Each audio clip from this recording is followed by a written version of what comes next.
ભગવાનના વૈકુંઠ લોકના દરવાજે બે પાર્ષદ હતા, જય અને વિજય. દ્વારપાળ તમે મંદિરે જાઓ ત્યારે બે બાજુ બે દરવાણી હોય છે ને, હાથમાં હથિયાર લઈ અને બે બાજુ જય અને વિજય ઊભા હોય. એની અત્યારે તો એની મૂર્તિઓ પધરાવવામાં આવે. તો એ બંને ત્યાં ઊભેલા ને એ વખતે 4 સંકાદિકો એ ભગવાનના દર્શન કરવા માટે વૈકુંઠ લોકમાં ગયા. એટલે ઠાકોરજી કંઈક પડ્યા છે એટલે જય વિજયે દંડ આડા રાખ્યા અને કહ્યું કે ભગવાન પડ્યા છે, અંદર નહીં જવાય. એટલે 4 સંકાદિકોએ કહ્યું કે પરમાત્માના દરવાજે અને એમાંય પાછા આ વૈકુંઠ લોકમાં અમ જેવા સાધુને તમે અટકાવો છો, માટે જાઓ, મારો શાપ છે, બે ભયંકર રાક્ષસ થઈ જાઓ. બોલાચાલી થઈ એટલે ભગવાન જાગ્યા. ભગવાન દ્વારે આવ્યા, સંકાદિકોને જોયા, એનું સ્વાગત કર્યું. ભગવાન કે છે શું?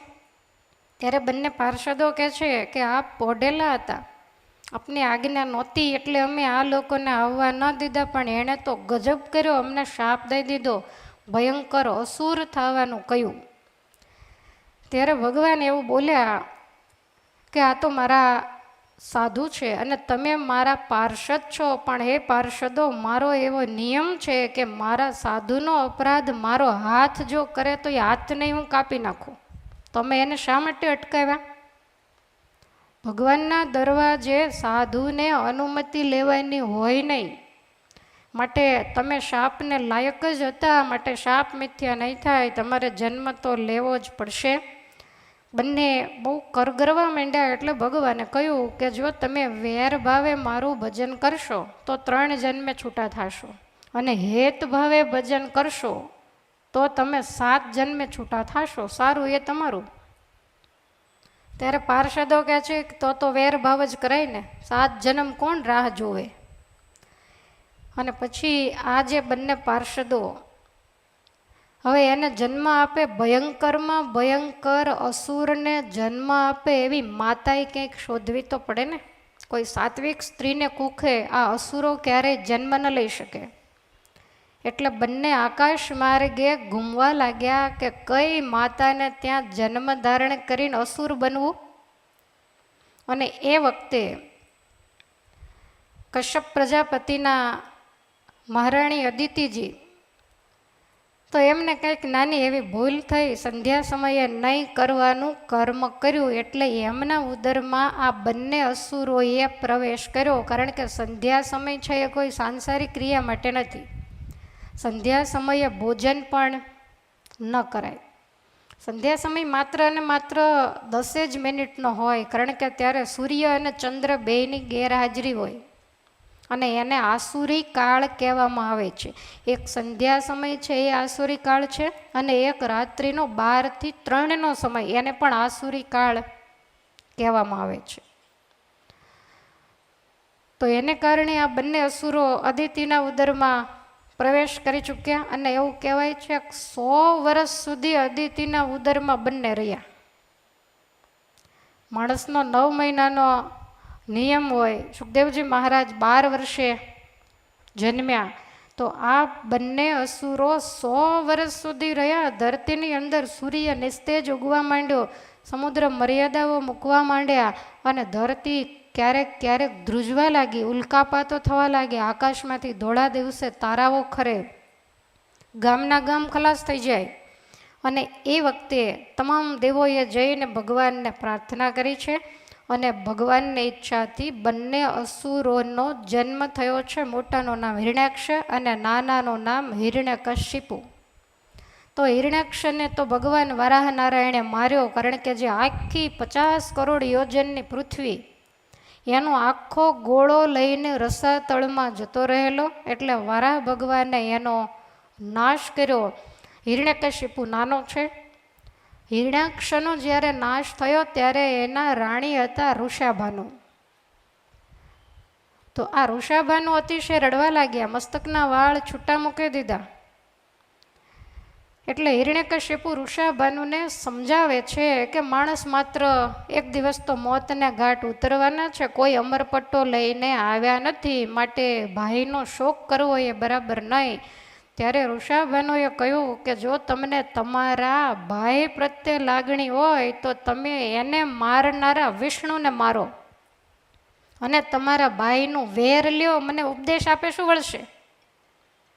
અને આ ચટકી હિરણ્યકશિપુને પણ લાગી, કારણ કે વેર ભાવે ભગવાનને આરાધના કરવાની હતી. એટલે હિરણ્યકશિપુએ નક્કી કર્યું કે હું મારા ભાઈનું ચોક્કસ વેર લઈશ. હવે એના માટે તપ કરવું પડે, તો હવે ભગવાન સાથે તો વેર છે, તો તપ કોના ઉપર કરવું? પછી બ્રહ્માજીને પસંદ કર્યા અને બ્રહ્માજી ઉપર આ અસુરે સાધના ચાલુ કરવાનું વિચાર્યું. ઘેરથી આમ તો 3 દીકરાઓ તો એને હતા અને તપશ્ચર્યા કરવા માટેની તૈયારી કરી. મૃગચર્મા ને આવું બધું ગોતવા માંડ્યા. એટલે કયાધુએ પૂછ્યું કે આ તો રજવાડી ઠાઠમાં જીવનારો વ્યક્તિ ને આજ આ તપસ્વીના જેમ બધું શું ભેગું કરે છે? એટલે જઈને પૂછ્યું કે મહારાજ આ શું? તો કે મારે તપ કરવા જવું છે. કેમ? આટલું મોટું રજવાડું, હજી શું બાકી છે? તો કે મારે વિષ્ણુને પકડીને એને મારવાના છે, એના માટે મારે બળની બહુ જરૂર છે. તો બ્રહ્મદેવ ઉપર હું સાધના કરી અને 1000 વર્ષ જશે તો કુરબાન છે, પણ બ્રહ્માજીને પ્રસન્ન કરી અમર થવાનું વરદાન લઈ અને પછી જ હું પાછો આવીશ. કયાધુથી તો કાંઈ બોલાયું નહીં. એટલે કયાધુ કહે છે કે ભલે મહારાજ. હિરણ્યકશિપુ સવારમાં સાધના કરવા માટે જાય, દેવતાઓના ટાંટિયા ધ્રુજવા માંડ્યા કે આટલો બળિયો છે અને હજી જો તપ કરશે તો એ કેટલો બધો બળવાન થશે. એટલે તમામ દેવતાઓ પોતાના જે ગુરુ બૃહસ્પતિ એની પાસે ગયા કે ગુરુ કંઈક કૃપા કરો. અને હિરણ્યકશિપુ મંદરાચળ પર્વતની તળેટીમાં એક પગે ઊભો રહી અને ઓમ બ્રહ્મણ્ય દેવતાએ નમઃ એ રીતે મંત્રનો જાપ જ્યાં શરૂ કરે, બૃહસ્પતિ પોપટનું રૂપ લઈને ઝાડ ઉપર નારાયણ નારાયણ આ રીતે બોલવા લાગ્યા. હિરણ્યકશિપુ અપસેટ થઈ ગયો કે શરૂઆત જ્યાં કરી ત્યાં અપશુકન થયા, મારા દુશ્મનનું નામ મારે કાને પડ્યું, માટે આજ મુહૂર્ત સારું નથી.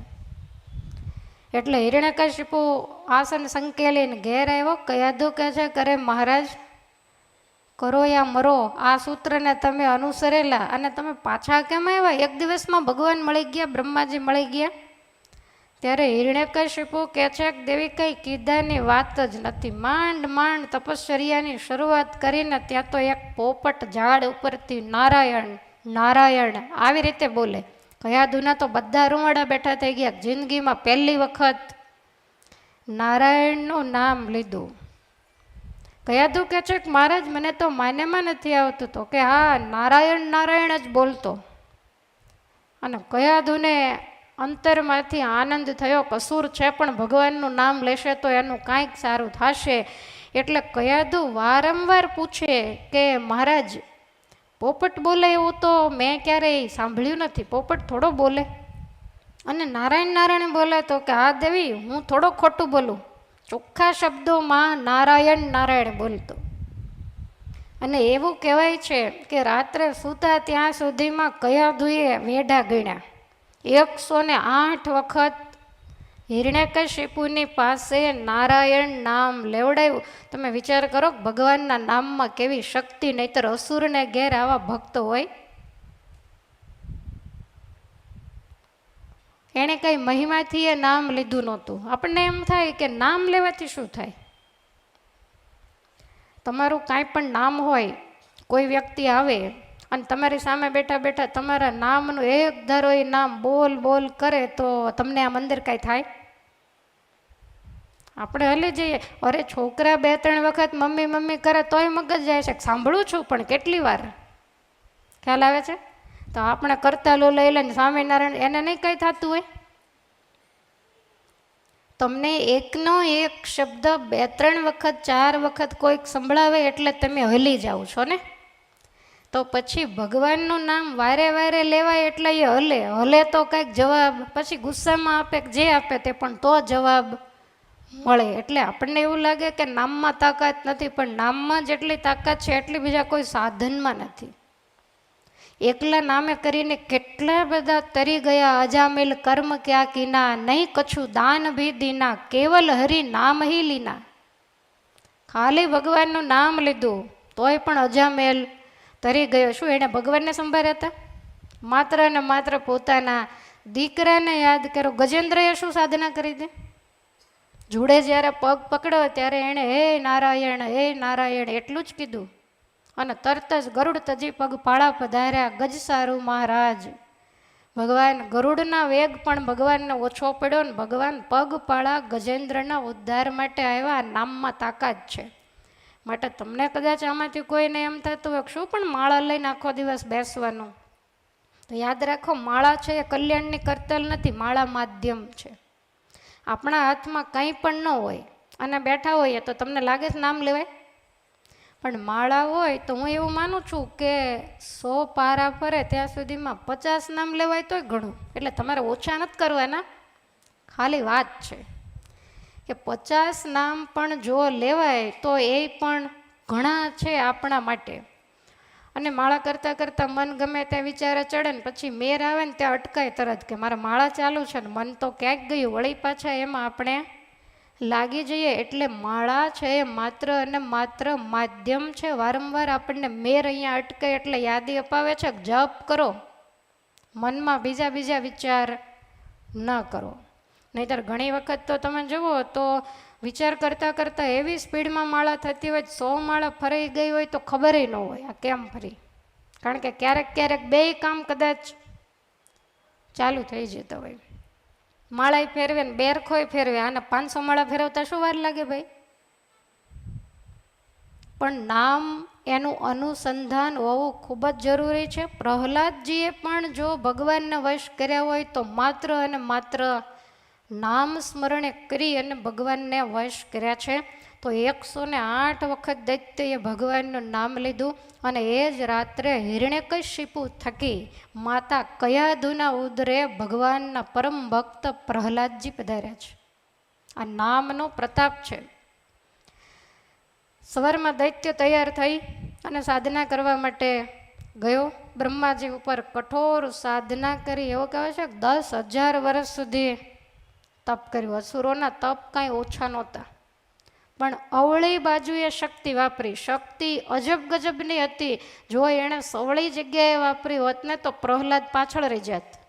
હિરણ્યકશિપુ ઉત્તમ ભક્ત ગણાત, પણ અવળી જગ્યાએ જ્યારે એનો ઉપયોગ કર્યો એટલે ભગવાનના દુશ્મન બન્યા. તો આવી રીતે દૈત્યએ ઘોર તપશ્ચર્યા ચાલુ કરી. શરીર ઉપર રાફડો જામી ગયો અને તપમાંથી જ્યારે ડગતો નથી ત્યારે મહારાજા ઇન્દ્રને બીક લાગી. એને મનમાં એમ થયું કે આને 3 દીકરા તો છે અને ચોથો પુત્ર જન્મવાનો છે, અને એના જેવો જો બળિયો થશે તો દેવતાઓનું શું થશે? 3 દીકરાઓને તો આપણે ન મારી શકીએ, પણ આ ચોથો જે એની રાણી કયાધુના ઉદરમાં છે એને જો મારી નાખું તો કામ થઈ જાય. આવું વિચારી અને ઇન્દ્રએ આવીને કયાધુનું રાત્રે હરણ કર્યું અને મારી નાખવા માટે લઈ જાય છે. એમાં નારદજી જોઈ ગયા. નારદજી કે દેવરાજ આ કોણ? એટલે ઇન્દ્ર કહે છે કે મહારાજ આ હિરણ્યકશિપુના પટરાણી છે અને એના ઉદરમાં ગર્ભ છે, એટલા માટે હું એને લઈ જાઉં છું. અસુર એટલો બધો બળિયો, એનો દીકરો પણ એના જેટલો જો બળિયો થશે તો બંને પિતા અને પુત્ર થઈ અને અમારી ત્રિલોકી હાથમાં રહેવા નહીં દે, માટે આને મારી નાખું. અને એ વખતે નારદજી કહે છે કે દેવરાજ વિચાર્યા વગરના કામ કરે છો ને એટલે જ દુઃખી થાશો. તને ખબર છે આના ઉદરમાં કોણ છે? જો તું આને મારીશ તો હિરણ્યકશિપુને એક બાજુ મૂક, ભગવાન નારાયણ તારું ઇન્દ્રાસન લઈ લેશે. કારણ કે આના ઉદરમાં પરમાત્માના પરમ ભક્ત પ્રહલાદ છે અને હું અને તું હિરણ્યકશિપુને નહીં પહોંચી શકીએ, પણ એનો દીકરો જરૂર એને પહોંચી જશે. માટે કયાધુને છોડી દે. ઇન્દ્ર તો ધ્રુજવા લાગ્યા. રજવાડા સુધી મૂકવાઈ ગયા નથી, ત્યાં મૂકીને ચાલતા થયા. કયાધુ એકલા. નારદજી તરત પોતાની પર્ણકુટીમાં લઈ ગયા અને નારદજી કાયમ સત્સંગ કરે. કયાધુ બહુ ધર્મવાન હતા અને એ સત્સંગ કરતાં કરતાં ઘણી વખત તમારે જેમ કયાધુને પણ ઘેન ચડતું હોય, પારણા કરીને આવ્યા હોઈએ એટલે ચડતું નથી, ખાલી કહું છું. કારણ કે હું કાયમને માટે તમને આવું કહું ને એટલે બધા ઓનલાઈન વાળાને એમ થાય કે મારા બધા શ્રોતા ઊંઘી જ જતા હશે, પણ એવું નથી. આવે ત્યાર પહેલાં યાદી આપે ને આવે ત્યાર પહેલાં જ એને અટકાવી જ ડાયો માણસ કહેવાય ને. તો કહ્યા દઉં ને ક્યારેક ક્યારેક નિદ્રા આવી જાય ત્યારે અંદરથી પ્રહલાદજી હોંકારા દે છે, ઘા ગુરુદેવ. અને તમામ ભગવાનની વાતો, પરમાત્માના ચરિત્રો, મનુષ્ય દેહની દુર્લભતા, મોક્ષનું સાધન શું છે, સ્વર્ગ શું છે, નરક શું છે, કર્મ શું છે, એના ફળ કેવી રીતે ભોગવવા પડે, આ બધી વાત પ્રહલાદજીએ સાંભળી માતાના ઉદરમાં રહીને.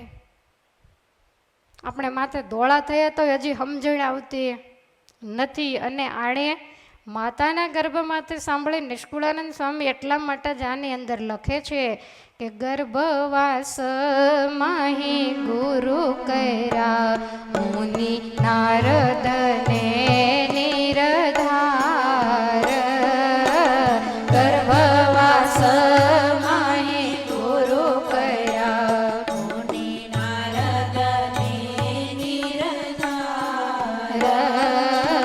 ગર્ભવાસ માહી ગુરુ કર્યા મુનિ નારદને નિરધાર. ગર્ભવાસ માહી ગુરુ કર્યા મુનિ નારદને નિરધાર. નિશ્ચય કર્યું હરિ ભજશું તજશું સુખ સંસાર. નિશ્ચય કર્યો હરિ ભજશું તજશું સુખ સંસાર. નિશ્ચય કર્યું હરિ ભજશું તજશું સુખ સંસાર. નિશ્ચય કર્યો હરિ ભજશું તજશું સુખ સંસાર. પછી પ્રહલાદ પ્રસવ્યા વળી વિદ્યા વરસ સાત. પછી પ્રહલાદ પ્રસવ્યા વળી વિદ્યા વરસ સાત. પછી પ્રહલાદ પ્રસવ્યા વળી વિદ્યા વરસ સાત. પછી પ્રહલાદ પ્રસવ્યા વળી વિદ્યા વરસ સાત. ત્યારે તાતે તેડાવીને કહી નિજ કુળ રીત ભાત. ત્યારે તાતે તેડાવીને કહી નિજ કુળ રીત ભાત. ત્યારે તાતે તેડાવીને કહી નિજ કુળ રીત ભાત.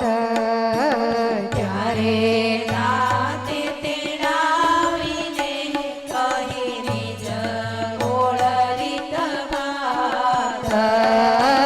ગર્ભવાસ માહી ગુરુ કર્યા મુનિ નારદને નિરધાર.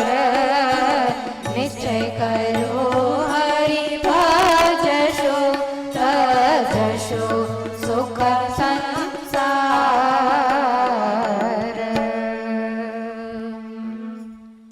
તમે ક્યારે ગુરુ કર્યા?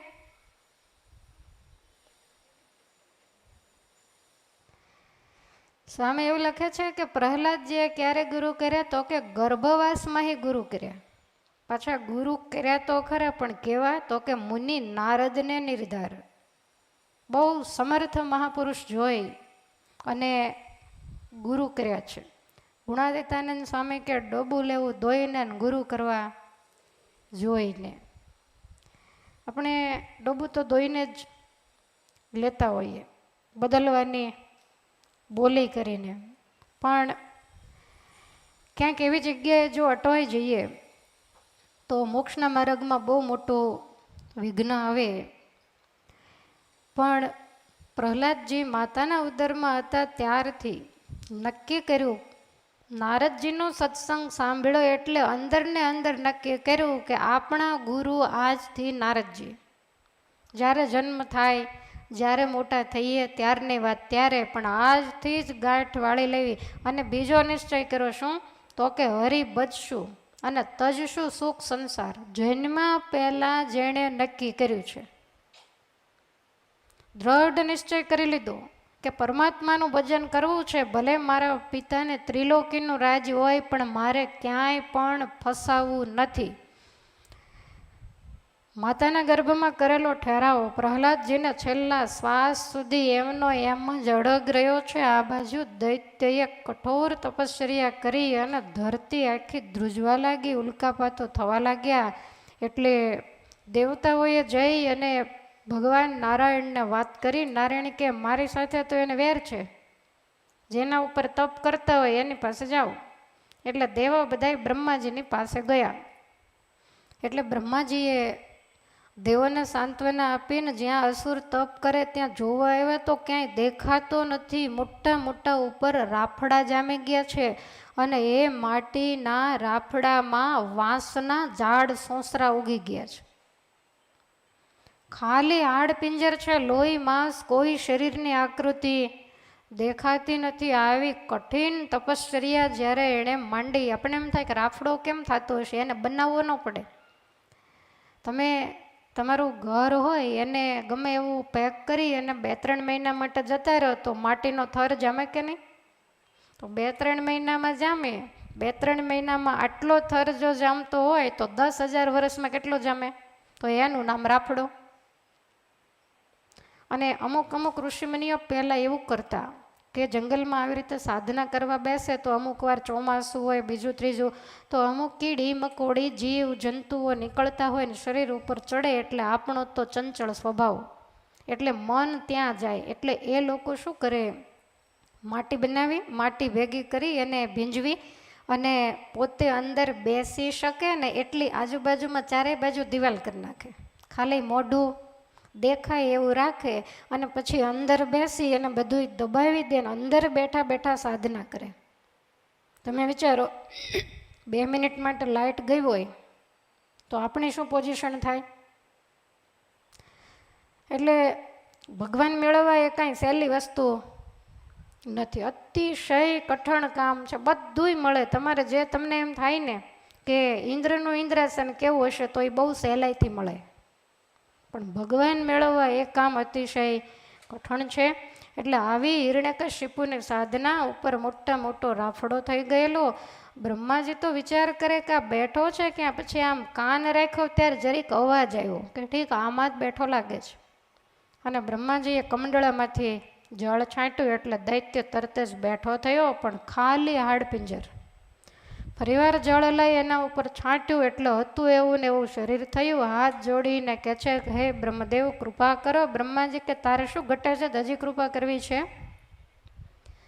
ત્યારે આ દૈત્ય કહે છે કે મને અજર અમર બનાવો. બ્રહ્માજી કે મારી આવરદાય 100 વર્ષની છે, તો હું તને અજર અમર કેવી રીતે બનાવું? બીજું તારે જે જોઈએ, મારો સત્યલોક માગતો હોય તને આપી દઉં, ઇન્દ્ર બનવું હોય તો ઇન્દ્રાસન આપી દઉં, પણ અજર અમર તો ભગવાન સિવાય કોઈ છે જ નહીં. એટલે આ દૈત્ય પછી અનેક પ્રકારના વરદાન માગ્યા. આપણે જાણીએ છીએ, અંદર ન મરવું, બહાર ન મરવું, ઉપર નહીં, નીચે નહીં, 12 મહિનામાં નહીં. એટલે ઠાકોરજીને અધિક મહિનો શોધવો પડ્યો. લીલે નહીં, સૂકે નહીં, અસ્ત્રથી નહીં, શસ્ત્રથી નહીં, મનુષ્યથી નહીં, પશુથી નહીં, દેવથી નહીં, દાનવથી નહીં. જેટલું યાદ આવ્યું બ્રહ્માજી કડે ચડી ગયા. બ્રહ્માજી કે આટલું બધું તો મને યાદ નહીં રહે, તું લખી લે, પછી હું ખાલી નીચે તને સાઇન કરી દઉં. એટલે આ બધુંય લખાવી સાઇન કરાવી અને કાગળ કાયમ સાથે રાખતો. હિરણ્યકશિપુને જે જોવે એ બધાય ધ્રુજે કે આનું મોત કેવી રીતે થાય. અને પછી તો બળ મળી ગયું. આસુરી બુદ્ધિ ને ઉદ્ધતાય તો હતી, એટલે ગાયો, બ્રાહ્મણો, વેદ વગેરેની નિંદા કરે, બધા એને પીડવા માંડ્યો. અને એ વખતનો સમયગાળો એવો હતો કે જેટલામાં આખી પૃથ્વીમાં આમ તો હિરણ્યકશિપુનું જ રાજ હતું. સ્વર્ગ ઉપર ચડાઈ કરી દેવતાઓને બગાડ્યા, ઇન્દ્રાસન કબજે કરી લીધું. ત્રણેય લોક ઉપર કબજો મેળવી લીધો. દેવતાઓ તો બધા મેરુ વગેરે પર્વતોની ગુફાઓમાં સંતાઈ ગયા. નારદજી યુધિષ્ઠિરને એવું કહેતા કે જ્યારે હિરણ્યકશિપુનું રાજ હતું ત્યારે હું ને તુંબરુ બે એને રાજી કરવા એની પાસે ગાન કરવા જતા. કારણ કે જેવો રાજા એ રીતે પ્રજાએ રહેવું પડે. એટલે ભગવાનને રીઝવનારા અમે હિરણ્યકશિપુને રીઝવવા માટે જતા ને અમારે જાવું પડતું. આવો પોતે શક્તિશાળી બન્યો અને ઉદ્ધત બન્યો. બ્રાહ્મણો વગેરેને સીધા મારી જ નાખે, ગાયો વગેરેને કાપી નાખે, અને જેટલા પુસ્તકો વેદાદિક શાસ્ત્રો દેખાય તો એને સમુદ્રની અંદર પધરાવે. પછી તો લોકો પોતાનું બ્રાહ્મણત્વ છુપું રાખવા માંડ્યા, કાને કહેવાનું જ નહીં. અને આખા રાજ્યની અંદર એવી આણ ફેરવી કે અત્યારે તમે જુઓ દુનિયાની અંદર લોકો બધા હાથમાં જપમાળા લેતા હોય. કોઈ રામ રામ બોલે, કોઈ કૃષ્ણ કૃષ્ણ બોલે, કોઈ ઓમ નમઃ શિવાય બોલતા હોય, કોઈ સ્વામિનારાયણ સ્વામિનારાયણ બોલતા હોય. તો આપણે તો લોકશાહી છે, પણ હિરણ્યકશિપુ વખતે સરમુખત્યારશાહી હતી. કોઈ પણને મોઢે બીજાનું નામ સાંભળે એટલે ફાંસીની સજા. જેટલા હાથમાં જપ લઈને માળા કરે, યજ્ઞમાં આહુતિ આપે, તો એ માળા કરતાં કરતાં હિરણ્યકશિપુ હિરણ્યકશિપુ બોલવાનું, ભગવાનનું નામ તો લેવાનું જ નહીં. આવો જબરજસ્ત એણે ત્રાસ વર્તાવ્યો. અને આ દૈત્ય જ્યારે ઘેર આવ્યો ત્યાર પછી નારદજી કયાદુને મૂકી ગયેલા, અને ત્યાર પછી કયાદુને ત્યાં આ ચોથા પુત્રનો જન્મ થયો. એનું નામ આ દૈત્યે પ્રહલાદ રાખ્યું છે. તમામ દીકરાઓ કરતાં રૂપ, ગુણ અને શીલના પોતે ધામ છે. ધીમે ધીમે કરતાં પ્રહલાદ મોટા થયા, પણ રૂપવાન વધારે, ગુણવાન પણ એવા. એટલે દૈત્ય નક્કી કર્યું કે રાજ તો મારે આને જ દેવું છે. પ્રહલાદ મોટા થયા, 5 વર્ષના થયા એટલે એને કહ્યું કે તમે આપણી વિદ્યા ભણો. ત્યારે પ્રહલાદ કે પિતાજી આપણી વિદ્યા ને બીજાની વિદ્યા એટલે શું? આપણી વિદ્યા કાંઈ જુદી હોય? તો કે હા, આપણી આસુરી વિદ્યા છે. તારે એક વાત ક્યારેય નથી ભૂલવાની કે નારાયણ છે એ મારો કટ્ટર દુશ્મન છે, માટે કોઈ દિવસ ભૂલમાં એનું નામ લેવાનું નથી. રાજ્યમાં કોઈ પણ એનું નામ લેતું હોય તો એને ગાણીમાં નાખીને તેલ કાઢવાનું છે. પ્રહલાદ વિચારમાં પડ્યા, કાં તો અવળી જગ્યાએ અવાઈ ગયું. મારી વિચારધારા જુદી અને આની પણ વિચારધારા જુદી.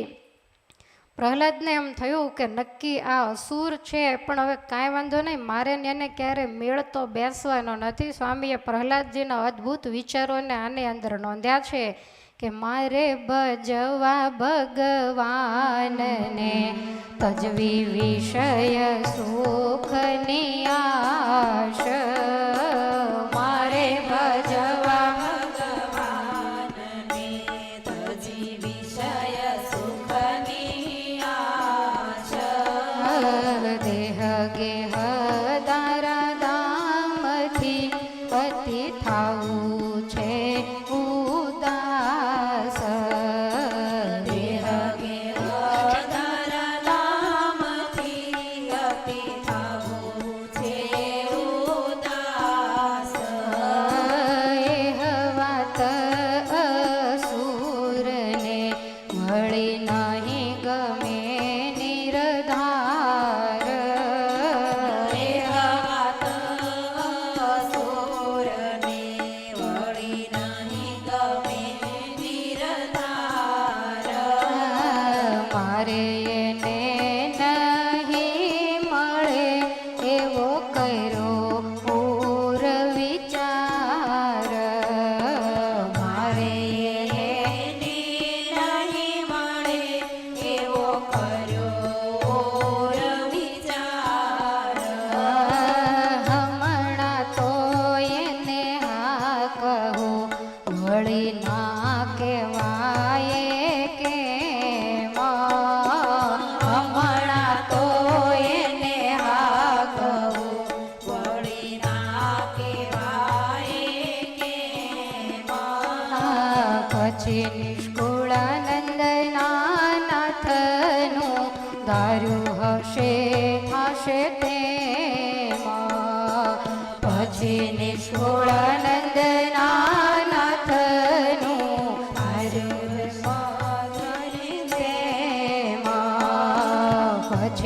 નિષ્કુળા નંદના નાથનું ધાર્યું હશે આશે પ્રેમ. પછી નિષ્કુળા નંદના નાથનું ધાર્યું હશે આશે પ્રેમ. મારે ભજવા ભગવાન રે ભજવે વિષય સુખની આસ. દેહ ગેહ દારાથી અતિ ભાવું છે ઉદાસ.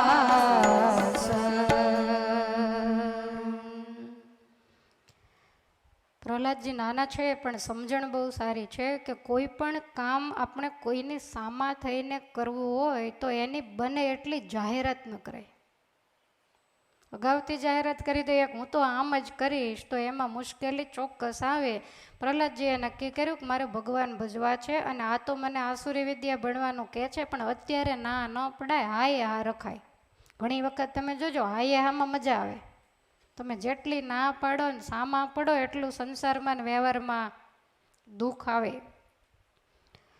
પ્રહલાદજીએ વિચાર્યું કે મારે દેહ ગે દામ બધાયથી અતિ ઉદાસ થવું છે પણ એ વાત મારા પિતાને નહીં ગમે. આમાં મારા પિતાને નથી લખ્યું, અસુરને નહીં ગમે એવું લખ્યું છે.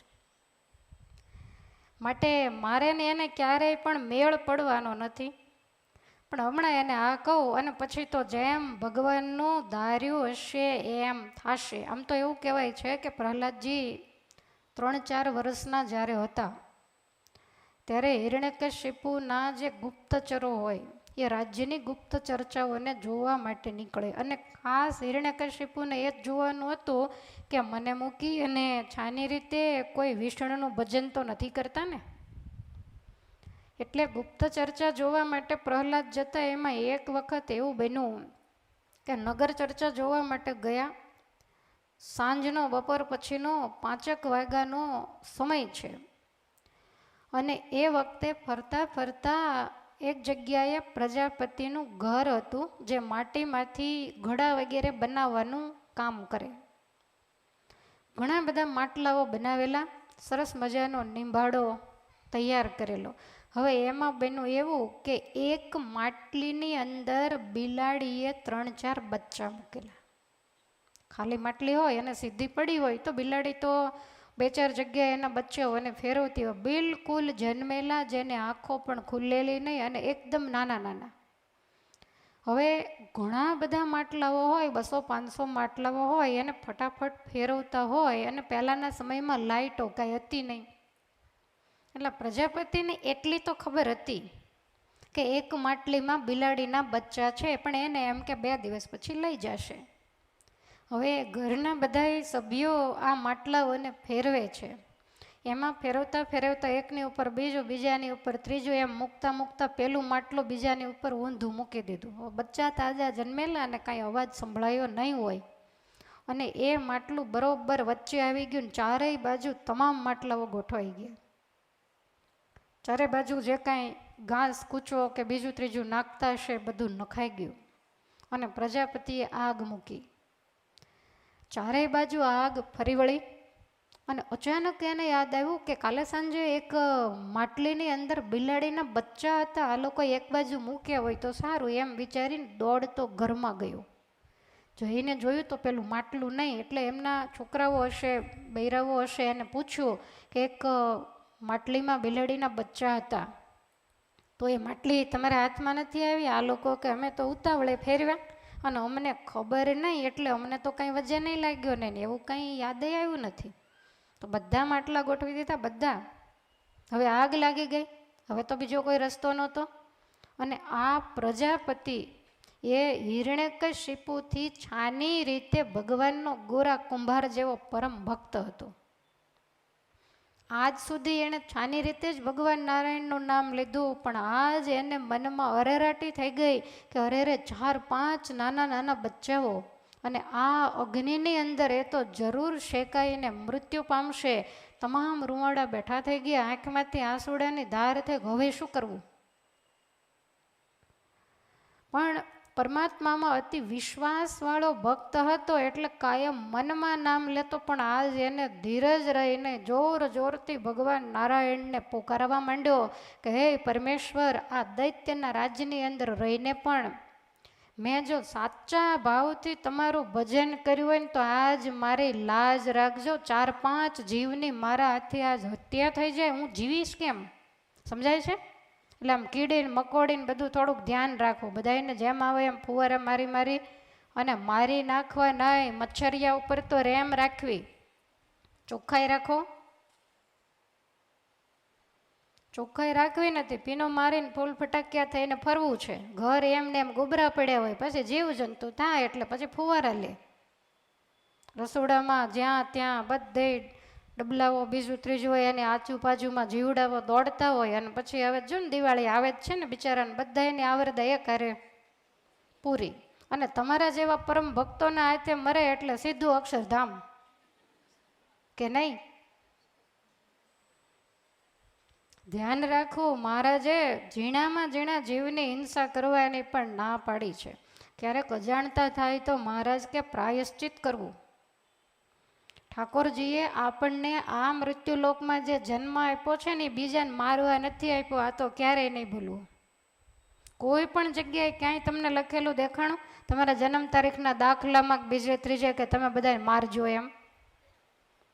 આપણને આપણું આત્મકલ્યાણ કરવા માટે ભગવાને માણસ બનાવ્યા છે. બને તો બીજાને મદદરૂપ થાવું, પણ ક્યારેય તમે કચરું કાઢતા હોય, પોતું મારતા હોય, કીડીઓ વગેરે જાતી હોય તો ઝપટમાં લઈ ન લેવી, ફૂંક મારીને એને જરીક દૂર કરવી. આ જાણ ન હોય ને અજાણતા થાય તો એના પ્રાયશ્ચિતમાં તો આપણને મહારાજે 11 માળા કીધી છે. પણ જાણી જોઈને ક્યારેય પણ નહીં. એટલે કરોળિયા હોય, બીજું ત્રીજું એક જ ઝાપટ નાખે એટલે એનું અગ્નિ સંસ્કાર ત્યાં થઈ જાય, અસ્તિત્વ જ મટી જાય. બોલો, શિક્ષાપત્રી વાંચો છો કે નહીં? 11મો શ્લોક તમારે આવે છે? પાનું ફાટી ગયું છે? આવે છે. શું લખ્યું છે? કસ્યાપી પ્રાણીનો હિંસા નૈવ કાર્યાત્ર મામ કહી સૂક્ષ્મયુકા મત્કુણા દેરપી બુદ્ધિયા કદાચન. મારા આશ્રિતે કોઈ જીવ પ્રાણી માત્રની હિંસા ન કરવી, અને એમાંય તમારી સામા થાય હવે નહીં તો આપણે હિંસા ન જ કરી શકીએ. પણ સૂક્ષ્મયુકા મતકુણા, ઝીણા જૂ, માકડ, ચાંચડ, તો મહારાજ કે આની હિંસા પણ ઈરાદાપૂર્વક ક્યારેય પણ ન કરવી. પહેલાં જૂ પડતા, હવે તો એવું કાંઈ પ્રશ્ન નથી. પણ એને બદલે મચ્છર, મહારાજને યાદ નહીં હોય નહીંતર મચ્છરનું નામ લખી નાખે. તમને એમ થાય શિક્ષાપત્રીમાં આનું નામ ક્યાં લખ્યું છે? તો જેટલાનું નામ નથી લખ્યા એટલાને મારી જ નાખવાના. તમારે અહીંયા તો એવું નહીં હોય. ગામડાઓની અંદર તો ઉંદર વગેરે હોય ને તો એને પણ મારી નાખે. મને એમ થાય કે આને માણસ કહેવાય કે અસુર કહેવાય?